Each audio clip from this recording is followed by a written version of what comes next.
بيلعب عليها انها ما بتجدرش. طب ايه الحل؟ السلام عليكم، معاكم مهندس احمد صلاح مشاتل الخليج. انا جاي النهارده اكلمكم عن تجزير الرواكي.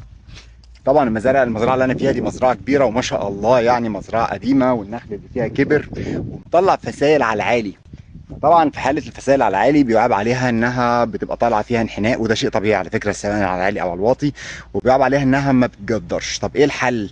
طبعا في الاصناف البلدي بيبقى سعر الفسيله رخيص فبنخلص منها بحيث ان الغذاء اللي رايح لها يروح للثمر احسن.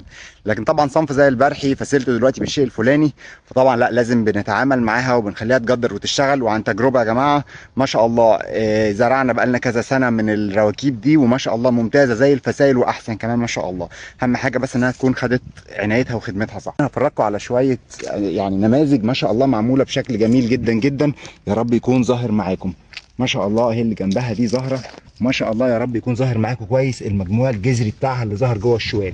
اللي بيحصل هنا لما في فسيله زي كده بنبتدي نروح نلبسها شوال وبعد كده بنملاها طين ونحط لها مخرج ميه زي ما انتم شايفين كده. يا رب يكون ظاهر معاكم الجذور. ونفضل بعد كده مثلا في حدود السنه نبتدي نشوف لغايه لما نوصل ان احنا نشوف مجموع جذري بالمنظر الجميل ده. في المرحله دي بيجي بقى النخال يبتدي يشتغل عليها كانها فسيله ارض عاديه خالص، ويفصلها عن الام بالمجموع الجذري، ويحس انها ايه تشتغل معانا عادي، وبتشتغل وزي الفل الحمد لله. وادي مكان اهو غالبا ده كان رواكيب واتفصلت. اتمنى تكون ايه باينه معاكم. المهم انا حبيت بس اشارككم التجربه الجميله دي، وزي ما انتم شايفين دي ما شاء الله يعني كانت مبشره كمان ما شاء الله. وزي ما انتم شايفين على نخله ام كبيره يعني ما شاء الله، ولسه اهو بلعها.